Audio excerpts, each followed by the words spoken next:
All right, guys, we're going to rock and roll here shortly. Okay, yeah. Got it. Awesome. James Pierce is in the house, friend of the program, all-around A-plus guy, talented guy, father, husband, CEO of the Boys and Girls Club of Central Virginia, fantastic squash player. I heard he's a force on the basketball court, a rugged rebounder in the paint, a man who plays baseline to baseline, and a former principal in Charlottesville City Schools.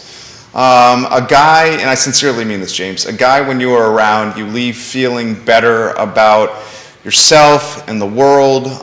He just has these qualities of quiet leadership, and it's someone that you want to follow and perform at a high clip. I know the handful of times that we've played squash against each other, I'm like, man, I don't want to let this guy down. I want to play well here.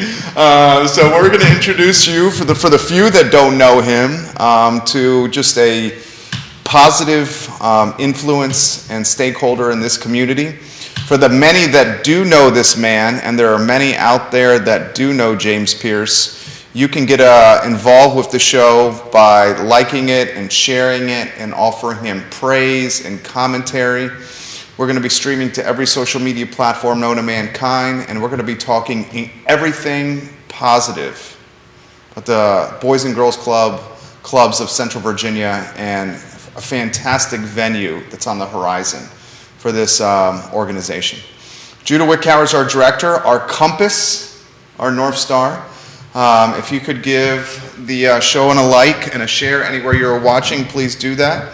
We'll welcome our friends in Crozet, our friends in Richmond, friends in Short Pump, Greene County, in Ruckersville, North Downtown, folks at UVA watching the program. Hello, Ivy, and welcome to the show. Lynchburg, hello, welcome to the program. Arlington, hello, welcome to the show. Greensboro, welcome to the program. We love our UVA alum that watch in Greensboro. Same with the UVA alum in Buckhead that are watching. In Atlanta, we have a strong contingent there. Scott Aaronworth, if you're watching in Virginia Beach, let us know, my friend. We love our favorite Esquire in Virginia Beach. All right, J-Dubs, we can rock and roll when you're ready.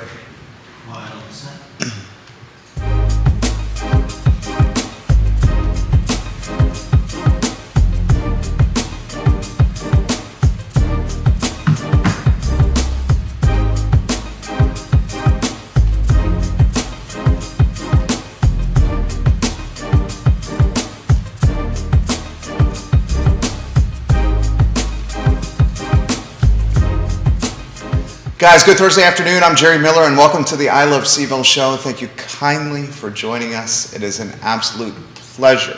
It is our pleasure to connect with communities far and wide through the I Love Seville network, where we utilize social media and digital and mobile for the good, for the positive, to galvanize communities by championing and celebrating their stakeholders and influencers. We're very grateful for your viewership and listenership. Of course, we're live in Charlottesville, across Central Virginia, the Commonwealth, the country, and the world, on a program that is dynamic and allows you, the community, to be a part of it with your comments, your questions, and your perspective in feeds across all social platforms.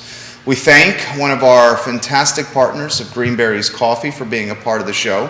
Judah's our director. If you can get that lower third on screen and show everyone how they can win free coffee for a year for Greenberry's Coffee, that would mean the world to us. Guys, Greenberry's is a locally owned coffee roaster that is making very positive moves for our community. Scott Wagner, of course, of Scott Wagner Integrative Medicine, a client and partner for nearly a decade here, and we are live in our building in Charlottesville on the downtown mall. I'm very excited for today's program, not only because this guy is a friend, but it's a guy that's doing big things and has done big things for this community for a number of years. Retired principal, CEO of the Boys and Girls Clubs of Central Virginia, and an all-around A-plus guy. His name is James Pierce. Let's welcome him, Judah, to the program. James, good afternoon. Thank you kindly for joining us, and we're grateful for you coming on the show today. Thanks for having me, guys. It's a pleasure. For the few that don't know who James Pierce is, please introduce yourself to everybody that's watching. Really glad to be here, and again, guys, thanks for having me. It's a very, very warm welcome here. I'm James Pierce. I'm a 26-year resident of Charlottesville, Albemarle area, and I'm the CEO of the Boys and Girls Clubs of Central Virginia, where I've been for 13 years. My career's been dedicated to developing young people. Worked at anywhere from pre-K through 12th grade, and really excited about the positive impact that that this community can have on the growth of its young people. 26 years in the community. You got me beat by 4. I came here as a first year at UVA in 2000. You have seen the community change dramatically, as have I. How did you get to Charlottesville? Why and what drove you here? I was a student teacher at Gloucester High School. I went to school in Williamsburg, and I was driving maybe a little bit too fast down the Colonial Parkway. I had 9 applications for teaching jobs in the back seat. 6 of them went out the sunroof. I filled out the 3 that were remaining, and the first to call was Charlottesville High School. So they said, when can you be here for an interview? I said, how about noon? I drove down 64, and here we are. It's been a great opportunity for me to learn and grow as a young professional.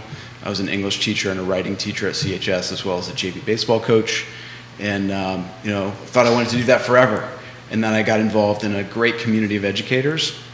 Met my wife the first day of school. She was also a first-year teacher at CHS, and we've grown together here in this community and really been welcomed by many parts of it. So really happy to be a member of this community, and both of us have kind of selected roles that we can try to give back.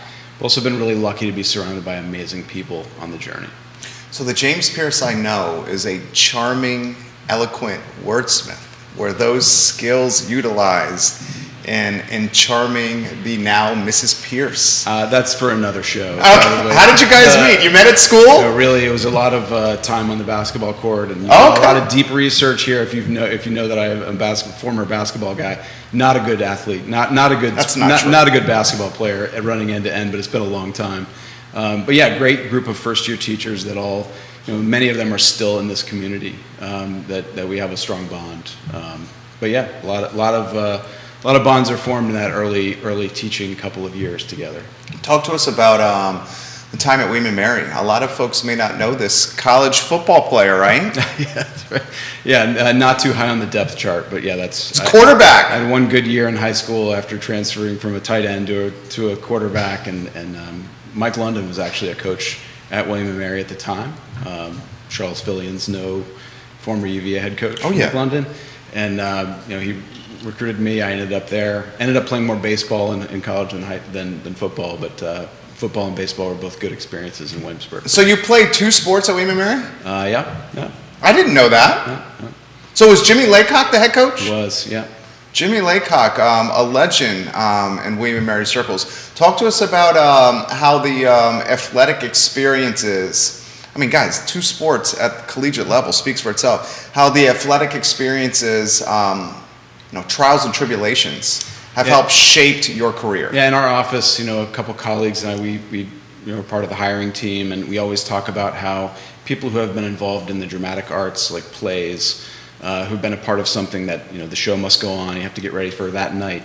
People who have been involved in sports teams and other teams really have a lot to offer as far as working in an environment like we have at the Boys and Girls Club, where we all rely on each other to get the best out of ourselves so that we can, put on a great day for the kids. So it shaped me personally as somebody who has learned to,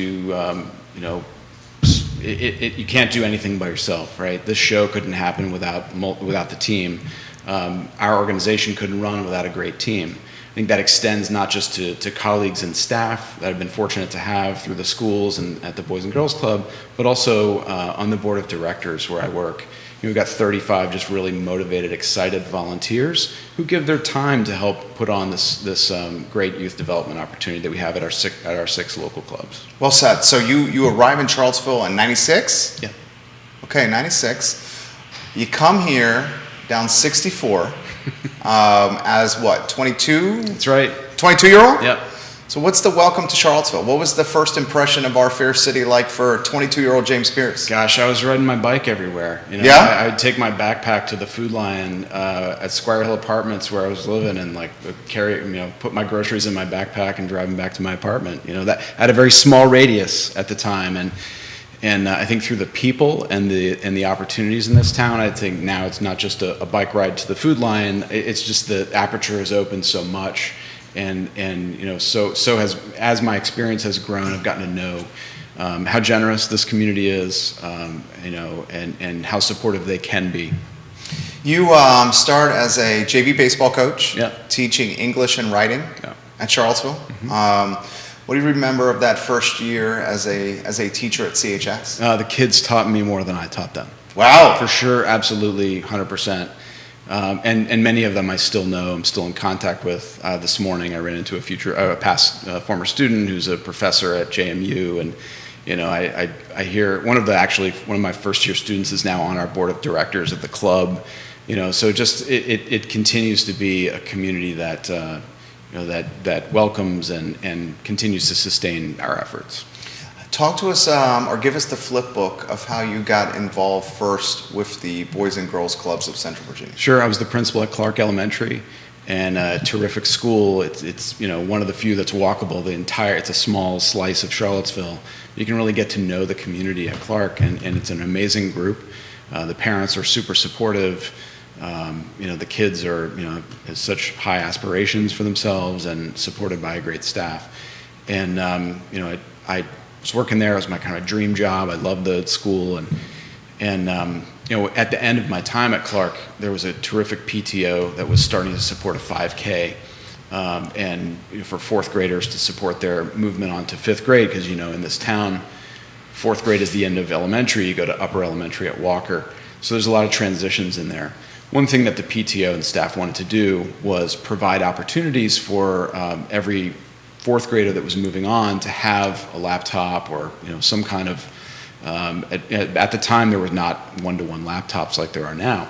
We had this 5K with the help of who else but Mark Lorenzoni helped us to start this 5K.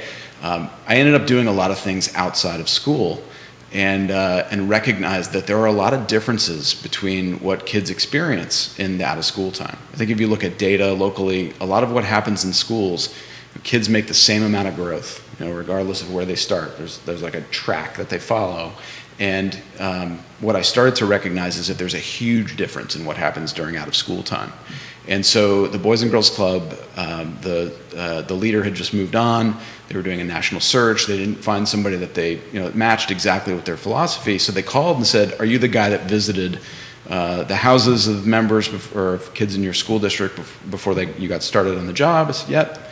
And they said, "We'd love to tell you about the club." So through that experience, got to know the board members, got to know more about the mission, and just fell in love with it. I called them back after spring break, and I said, "You still interested in talking?" And that was 13 and a half years ago. Wow. When you took the job, did you think at 13 and a half years you'd still be with the job? I didn't really know. I was really excited about the opportunity right in front of me at the time, and didn't really know what I would encounter. But what I found was just a home. It was a terrific, supportive group of volunteers, a very talented staff, and then kids that were just thriving in an environment where they were put in front of some of the best opportunities during out-of-school time. How challenging was it to leave a principal position? I mean, as an educator, the principal position in a lot of ways is the pinnacle of the path, of the educational path. Walk us through that decision making. The staff was amazing at Clark. I think the teachers taught me far more than I contributed to the environment. It was a place where it's still, so many of the teachers are still there, that there is a heart for kids at the Clark School and in the Clark School neighborhoods that sustains the great community school. So it wasn't easy, but at the same time, my aspiration was to be a superintendent, and I was 35 or something at the time.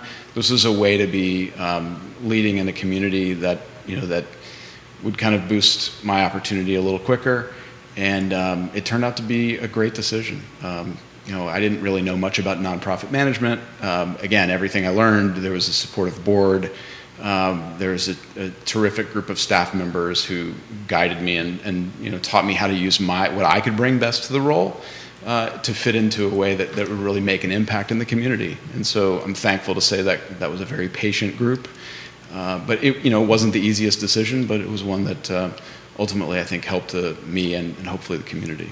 Offer us an anecdote of those early years, taking the job with the Boys and Girls Club, and how you realized right away that it was the right decision, and how you realized right away that you were going to have such, with your team, with the board, with your team members, such a positive impact on this community. One of my first memories was with Glenn Rust, touring him when he joined the board, and I hope he doesn't mind me saying this. We've joked about this story several times, but we used to run a Boys and Girls Club in the Parks and Rec building at Washington Park before the Cherry Avenue facility was built.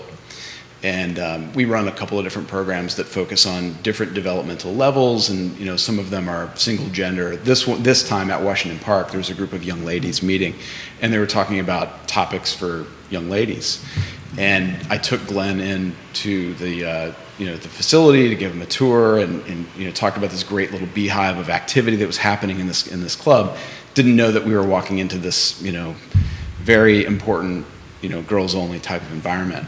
And we walk in, I open the door, and they all look to the door and they say, "Stop! It's a man!"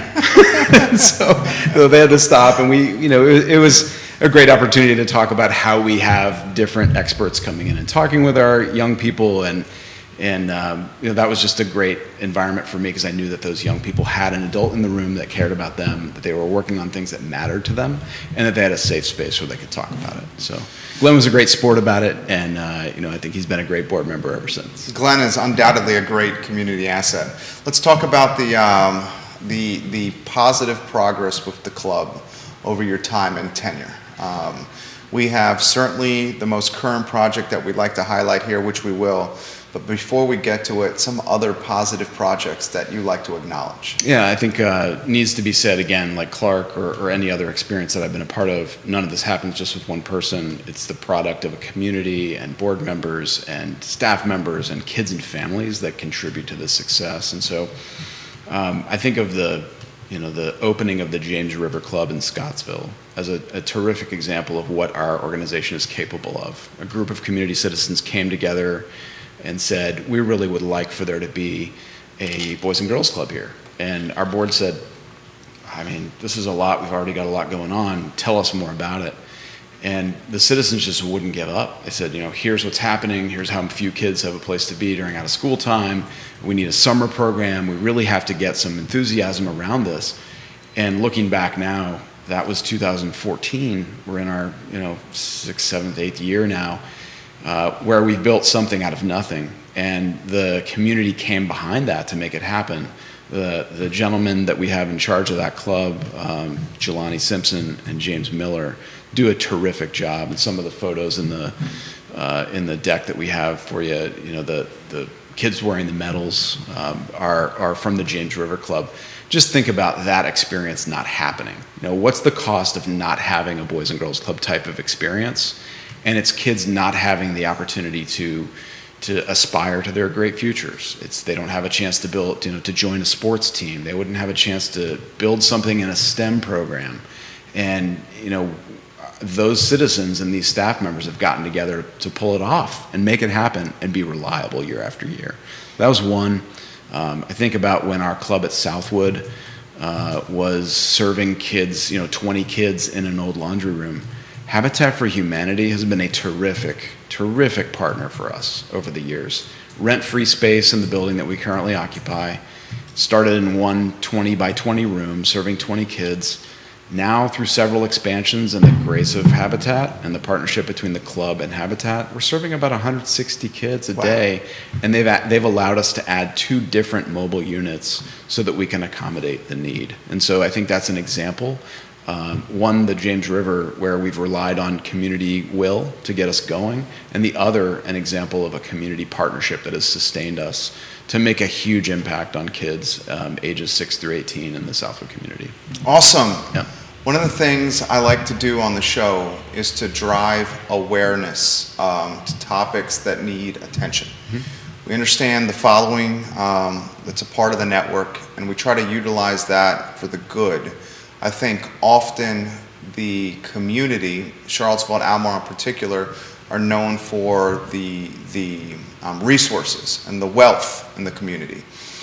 I think it's paramount that we highlight that while that is the case for a good portion, there's also a very large portion of the community that needs a foundation of support and education and engagement and advice, and you guys are providing that.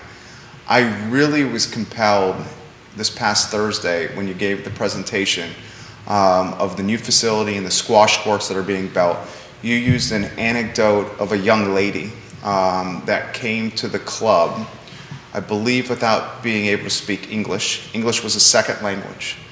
And through her time at the club and through her support structure, she not only had success, but is now a key team member at the club. Can you relay that story to everyone? You just said it perfectly, Jerry. When we're at our best, that's what we're doing, is taking kids where they are, identifying the strengths that they have to share with our community, offering them a path and a safe place to be. And so, this young lady that I'm really flattered that you remembered verbatim exactly what that story was all about, is what youth development programs, not just the Boys and Girls Club, but youth development programs need to provide.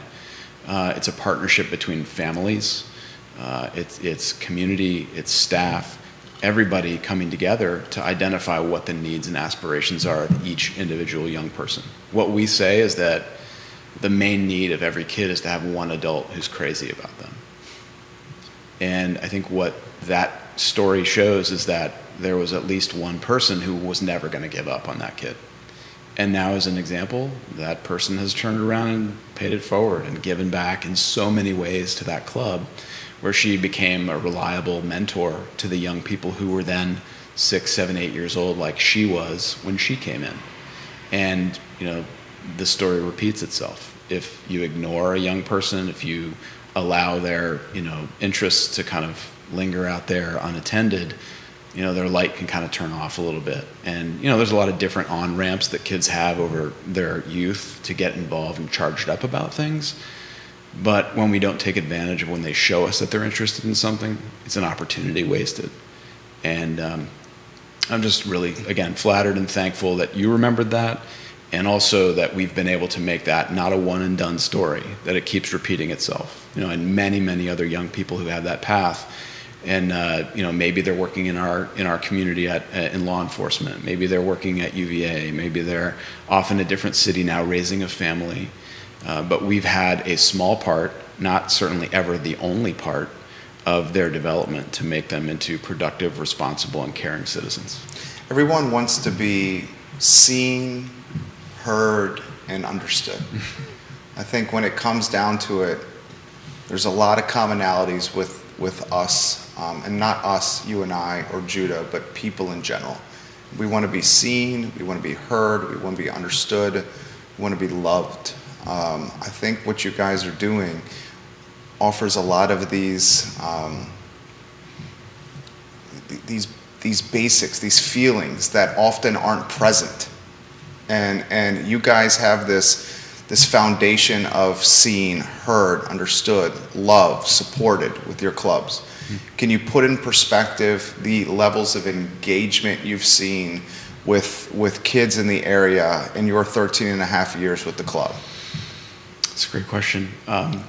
There's 2 pictures in the deck. One of them is kids behind a table, raising money for the Wounded Warriors. And the other one is like a crowd of people, looks like a cheerleader, and a couple kids in the front with a staff member in a maroon shirt in the back.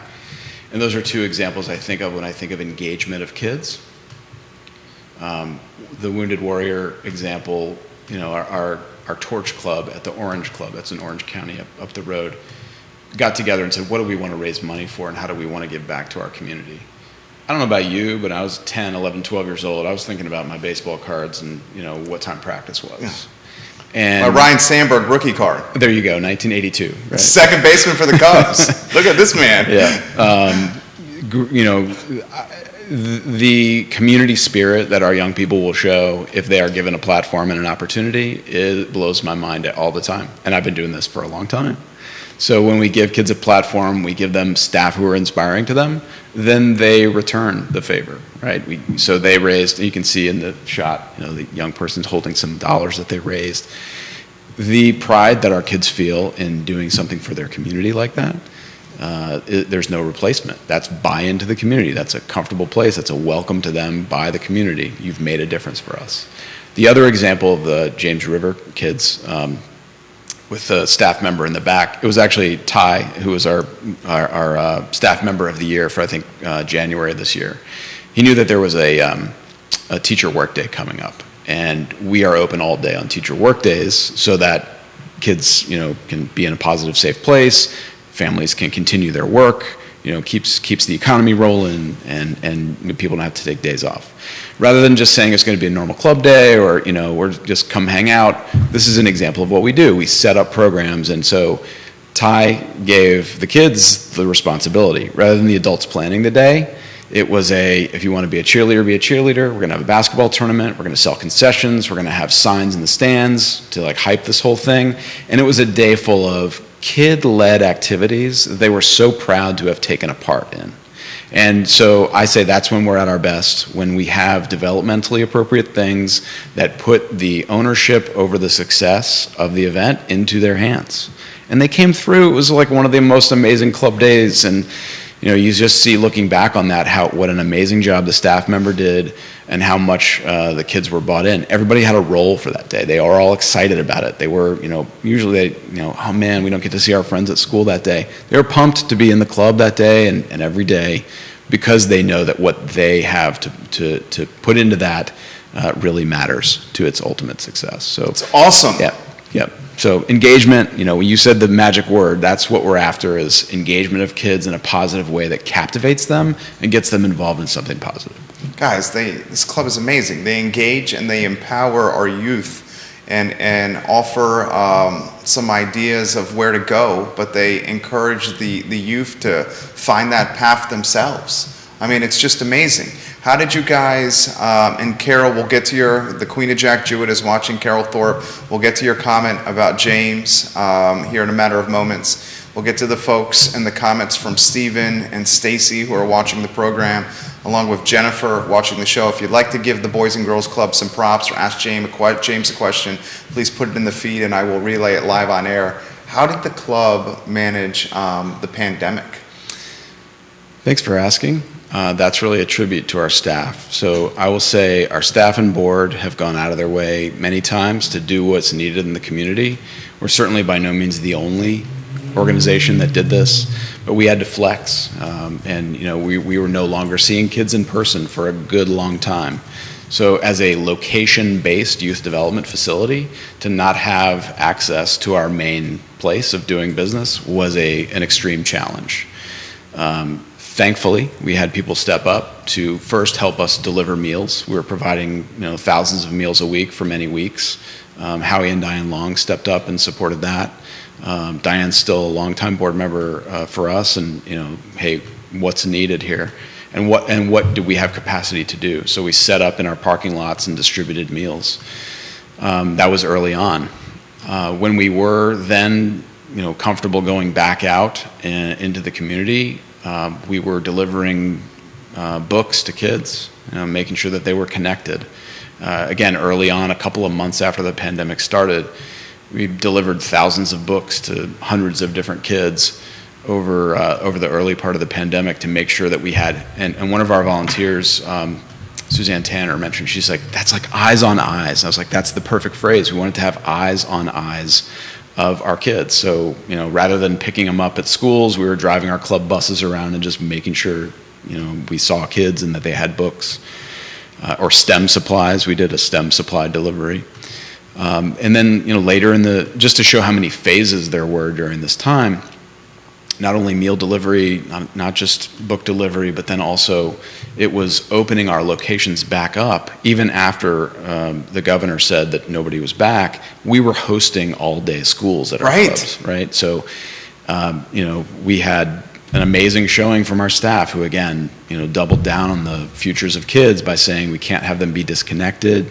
We've got to keep them involved, and opened our clubs for access to school. So we had kids with laptops sitting in rooms doing school with internet access. Lots of our neighborhoods don't necessarily have internet access that's reliable. We were also feeding them lunch during that time, and so we were trying to keep things as regular as we could for our members during that time. As we've come out of the pandemic, we've hosted I think a dozen or more COVID clinics. We have one today at Cherry Avenue. It still goes on. I just spoke to our front desk. Madeline is amazing at Cherry Avenue. Anybody who's watching knows Madeline from our club and the community. So, she says we've got the health department coming in today again to administer a booster shot or two. And so that's something we continue to do, but certainly did have happening during the pandemic. We'll acknowledge some of the viewers and listeners that are watching. John Blair, we love you, John Blair. JB in Stanton, watching right now. Great. Bill McKenzie, hello. Welcome, Wild Bill, to the program. We have Kelsey, who is watching in Crozet right now, that absolutely singing her support for the club. Johnny Ornalis, the owner of El Mariachi in Guadalajara, hello and welcome to the program. Carol Thorpe says this for James. Jerry, I had the pleasure of meeting James about 15 years ago while I was directing his talented wife, Erica, in some local theater productions. Yep. Kudos to him for the important work he is doing with our community's youth. Very well needed. It means a lot coming from Carol. Jennifer says this, the Boys and Girls Clubs of Central Virginia are one of the best nonprofits in this community. I am always impressed and amazed with how many kids they serve throughout Central Virginia. Please ask James where he would like to see the club expand to next. That's great. Great question. Thank you for that comment. So we serve about 750 kids when we're at our full capacity right now. When 2009, I think it was about 250 kids. So there's been a lot of growth during this time. We've expanded Southwood multiple times. We've added the James River Club in Scottsville. Cherry Avenue Club has come online. So there's been a lot of growth.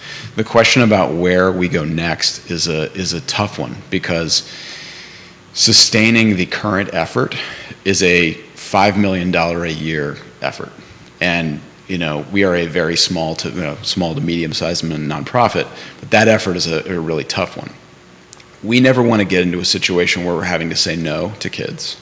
And so there are some grant opportunities out there that for time to time we've passed on because it's a 2 or 3 year grant. And saying yes to a new location without knowing that it's going to be a generational factor in the community is a tough sell for our community, for our board, for our staff, because we don't want to be in the business of ever saying no or working backwards. So if there are enough community supporters, if there are enough resources, if there's an identified location, those are all things that we've over the years learned are required if you're going to start a new one, right? We've talked to a lot of neighboring communities. We've actually advised and consulted with, neighboring tangential communities to here that have said, we want to start a club. We're never opposed to having that conversation. We have to be ready for it, but it's not manifest destiny. We're not out here saying, we've got to take over, because there's Big Brothers Big Sisters, there's YMCA, there's after-school programs. There's a great impact that all of this community network of youth development providers and schools and families need to be there in order for the overall impact of youth development to take place. So we won't go somewhere where there's already something happening, right? If something's happening, and we charge $15 to $35 a year for membership per year, so it's and we scholarship it if people can't afford. So if there is something out there like that already in a community, we won't go. It's not needed. If there is a need, we are never immune to a conversation. So that is a long and gigantic but important preface to what I'm about to say. Sure. We go to law enforcement, school people, departments of social service, interested community volunteers, and ask, if we were going to start over from zero, where should we go? And they always name exactly where we are right now. And we haven't been in the habit of saying recently, where should we go next? But again, open to that conversation. I think the Crozet area has changed a lot recently. There's a lot of need in Greene County. There's not the transportation department is still running, I think, a very successful after-school program.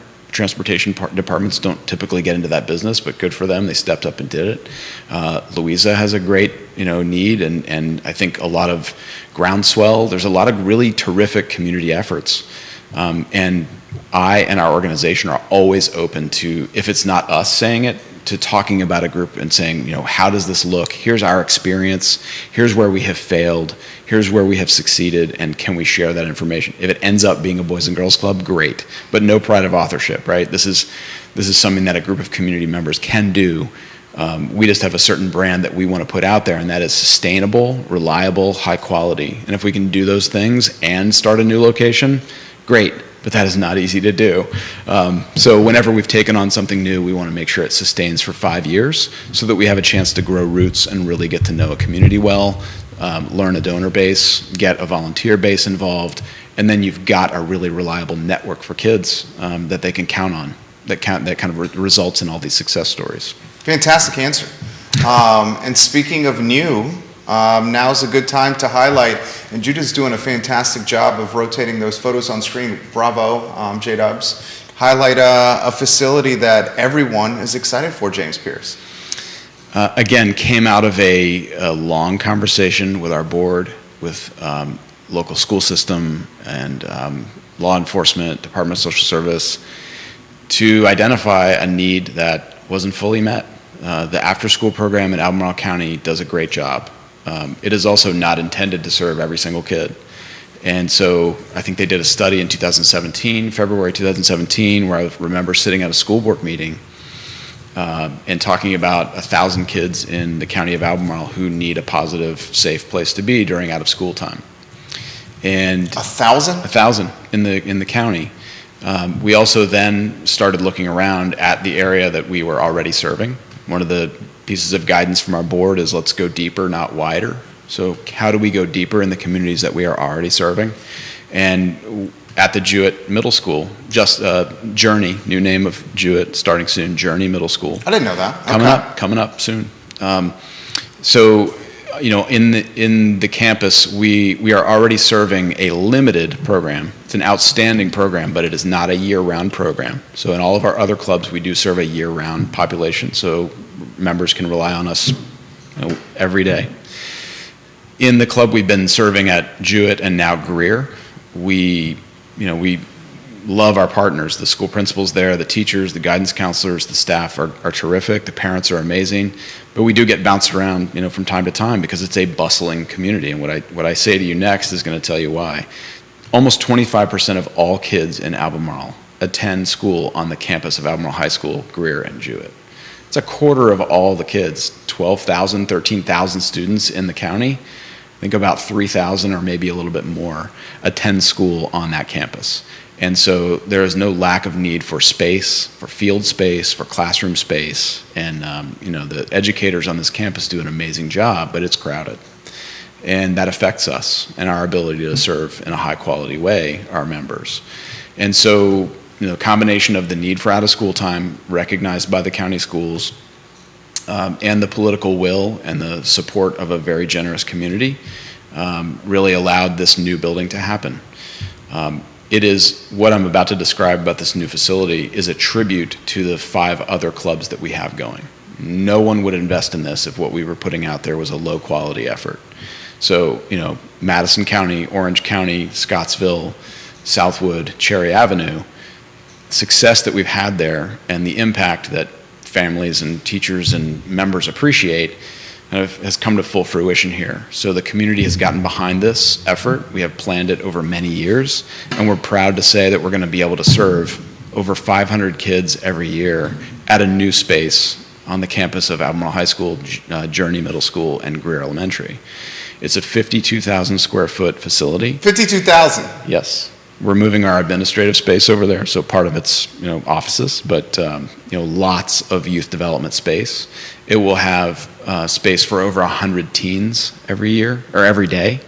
And that's something that we haven't really captured the upper middle school and high school members on this campus. It will now have its own dedicated teen wing. It will have space for 200 minimum elementary and middle school members on the youth wing. It will have 2 outdoor sports spots for hoops and other hard court spaces. It will have a giant green field for football, tag, capture the flag, etc. It is surrounded by woods, and if you've never played capture the flag in the woods, you haven't lived. I mean, the bike cycling program and the outdoor education programs we have running at this site will be second to none. They'll be amazing because of the surrounding environment we have. And I'm proud to say also that we've got 2 indoor gyms at this space. It will be a full-size, high school-size gymnasium, which our teens at whatever club always love. Sometimes we don't get the little ones on there, so we're actually building a youth gym as well. So a space this size needs that much, complexity, and have the ability to run fitness programs and learning programs and service programs all at the same time for different developmental stages. This building really took all of that into account. Another thing that I'm kind of expecting that we've already kind of hinted at here is the presence of a squash program in this building. We're so lucky to have the generous community spirit of Merrill and Jaffrey Woodruff, who are our lead donors in this project, who said, squash is not required here. We love what you do. The summer reading program at Cherry Avenue, all the leadership programs you do are absolutely inspiring to us. But hey, let's start a conversation about squash and the impact that it can have in our community. Immediately, before this building was even an idea, kids from this program have been at Boar's Head for about 4 or 5 years, working with the UVA squash program. Mark Allen and his team and Dean Russell at Boar's Head have been really welcome and generous to have us in. Over the years, our kids have really loved to learn the sport, and it's a great opportunity for us. I'm going to take a breath and say, the headline here is, we're building 4 squash courts in this facility so that kids have access to a terrific sport that is increasingly international, and matches a lot of the backgrounds of the kids that we have attending school on this campus. It's amazing. 52,000 square feet. And I'm going to highlight the squash aspect here because we both love the sport. But before we get to it, can you put in comparison a 52,000 square foot facility with some of the others that are out there? I mean, this sounds like an epicenter, exponential epicenter here, like one of the best of the best. It'll be amazing. And Cherry Avenue is 24,000 square feet. Wow, that really puts it in perspective because that's huge. Yeah. So it's a big facility. Serve almost 200 kids a day now. When we get back to real post-pandemic, it'll be over 200 a day at Cherry Avenue. And so it's large. It has an adequately sized administrative space, so it won't be 1-to-1 as far as Cherry Avenue versus the Albemarle Campus Club we're talking about. But I think the squash courts add an element. They can be used for dance. They can be used to teach kids how to throw a ball for the first time. They can be used for lots of movement-focused activities, not just squash. That's an amazing thing about the space that we're building. Sure. But overall, we're just thrilled with it. And it would be selfish for us to utilize this facility just for ourselves. So we are open during out-of-school time hours. Those hours actually end up being the same number of hours that kids go to school every year. That's awesome. Yep. If you think about all day during the summertime, it's like 10 or 11 hours during the summer we're open every day, plus 4 hours every day after school. It about equates to the number of hours that kids are in school, so it's a lot of hours. However, during the school day, we're really expecting the schools to utilize the facility that we're building, so it really will have a community impact. We're also hoping that the community will come in and have community meetings, make it a true community center, and let us know when they want to be holding neighborhood association meetings and other meetings that I know are now virtual. When we come back, we're hoping to be the main host for some of those meetings that can make this a community gathering place, which I know is the aspiration of the county government, county school system, to have a transformation on this site over time, to be really welcoming to the whole community. I love the multi-dimensional use potential of the space. I love we're both sports guys. I love the sports-centric nature of the space. And I love the opportunities to learn life lessons through team sports that come with a space like this. I very much love the squash aspect of the space. It's a sport that, cut to the chase, often does have a barrier of entry associated with club membership.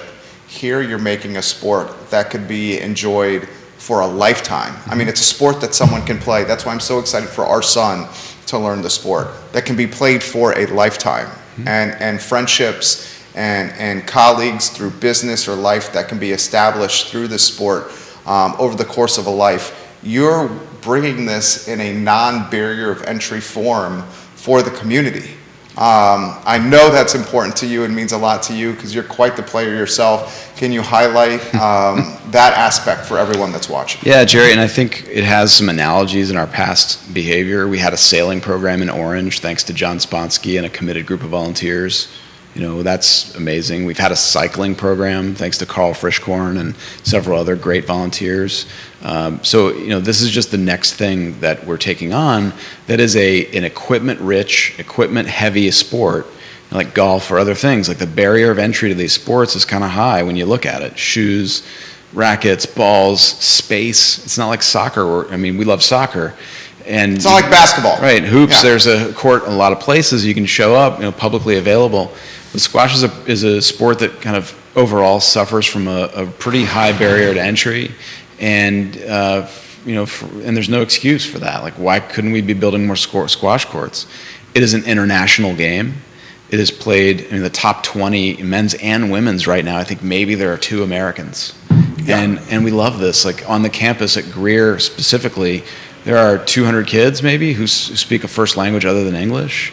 There's so many different nationalities represented, and not squash only, but soccer, other sports that are internationally very popular. We want to be present here because it's another step to welcoming a more international audience, and I love it because we always say, that's why we have a STEM director. We're one of the only clubs or out of school time programs that's invested in a full-time STEM person who's a former club kid at this club.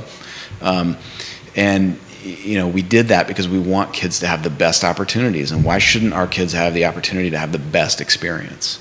So that's motivating to me, it's motivating to our organization to provide an opportunity like having 4 squash courts in the basement, having a full-time squash pro to be there to help shape what the experience is going to be like, and then welcoming through lots of different on-ramps kids from the school during the school day. Maybe there's a PE class, that ends up happening here. Maybe Albemarle High School ends up having the first public school squash team that competes in other leagues around. That's and breaks down some of these barriers that we have. That with a collected group of people as talented as we all have in this community, we're going to be able to figure out some great uses for this space. All right, very well said. Deborah Kaplan is watching, Director of Outreach at the Ronald McDonald House. Deborah, I believe it is. The James River Boys and Girls Club is a fantastic partner to the Ronald McDonald House of Charlottesville. They painted bunches of rocks for our Painted Rock Garden this year. Nonprofits helping each other is one thing that makes this community so wonderful. Bravo, James. Awesome. Great example. Another thing that, our kids felt really great that they were asked to do that. And Ronald McDonald House reached out, asked us to do it. It was mutually beneficial, and what a great example. Vanessa Parkhill watching the program. She is just one of our fantastic viewers and listeners. We've dubbed her the Queen of Earlysville. She says squash is such a fantastic and great sport. This is a fantastic opportunity for the community. Where exactly will the new facility be situated? So Judah, as he's given us the play-by-play of proximity, perhaps you could put a couple of slides that indicate that proximity on screen. Vanessa, if you have a moment, and all those that are watching or listening to the show, if you could give me a brief moment and look at the screens here, give us the thumbs up. Where exactly will that be located, James? From Stonefield Shopping Center, go toward Albemarle High School on Hydraulic, get into the campus of Albemarle High School right there, and we are in the intersection between Albemarle High School and what will be Journey Middle School, currently Jewett. So right there on the campus of Albemarle High School. That's big time. Judah, thank you for getting that map on screen. More comments coming in here. This is from Jennifer. She says, this has been a fantastic interview. We have seen firsthand how the Boys and Girls Club has helped members in our neighborhood and our community. Thank you for highlighting nonprofits, Jerry, and for being a champion of the community. We also read in the newspaper that James is going to retire from his position. He will certainly be missed because we all know in the community what the club has accomplished under his time with the club. Please ask him about that process of retiring and what he may be doing next. We can't wait to see what his next steps are. Thanks for the opportunity to talk about that. It's really important for me to say again, no achievement is ever due to one person. The team around this club and this organization have made it what it is. The families who have put their trust in us to be with their most precious resource are what, that's what we wouldn't exist without it. And so I would say,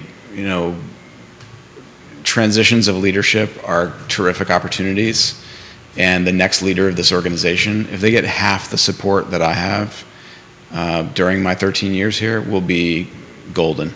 And I know because of the leadership of the search team, led by Sandra Thomas, former board president of our club, and Liza Borchus, who's the current board president, and Faye Giles, who's co-chairing. This is an organization that doesn't do anything halfway when it comes to decisions as important as leadership. So we are in the midst of a CEO transition process. I will always be here for the club. It will, I hope to be a help to the new person, and to, this community is going to have me whether it wants me or not. I love this mission. I love this club. I love all the possibility that still remains. And I'm excited. Every time we are in any type of search, whether it's for a part-time staff member or a club director or anything, we always try to increase the capacity of the organization. And in this case, the organization has an opportunity to make a change, to find somebody amazing. And I have no doubt, because of the track record, that we will find exactly the right person. So I'm humbled by the comment. I again have to point out, lots of people go into making this organization what it is and as successful as it can be. My next role is going to be TBD. It's a move about flexibility for me in this point in my life and my career. What I will be doing is supporting local nonprofits through consulting, foundation support perhaps, and then I'm a certified executive coach also. So I have a couple clients and maybe working with a few more in the coming years. You're fantastic. I love what you stand for. I love the passion you bring. I love the quiet leadership qualities that you embody. I love that you get the best out of people that are around you. I love that you lead in ways that empower the people around you. You do it in a way where the folks, and I mentioned this earlier, that are around you want to be great because they know each day you are bringing your A+ game and your best. We're fortunate in this community to have the Pierce family and James Pierce in it. Is this transition time for you something that is almost in some ways bittersweet? Because I know how much the mission means to you. Yeah, absolutely. It's hard for me to walk away from something that has been so important and is so important to me. It is my community, and so what we're invested in the work of the Boys and Girls Club continues to matter in big ways. It matters to everyone in this community, what happens with our young people, and that we continue to invest in our young people is a critical priority that we all need to keep our eye on. So, as far as my career and time in education, and then the same amount of time now in this work for youth development, it's very gratifying to know that there have been a community of people around this success, and that community of people is going to include me just in a different way. Can we highlight what you'd like to see for the next 26 years? You've been in the community 26 years, but for the next 26 years, in this Charlottesville and Albemarle County and Central Virginia community as we make a commitment to the next couple generations of kids that are being raised and nurtured in this community. Yeah, I'd love to see a community of adults recognizing that these young people are going to be in charge of those adults' future. You know, at a certain point, well said. This is the group that's going to determine what happens, and that they have an amazing flexibility to think, to problem solve, and to rise to whatever the occasion is that they face, and to invest now as if their backs are against the wall. It's so hard to prove prevention. It is easy to see a crisis as it happens. I want us to act as a community with the conviction that what we do right now has a critical impact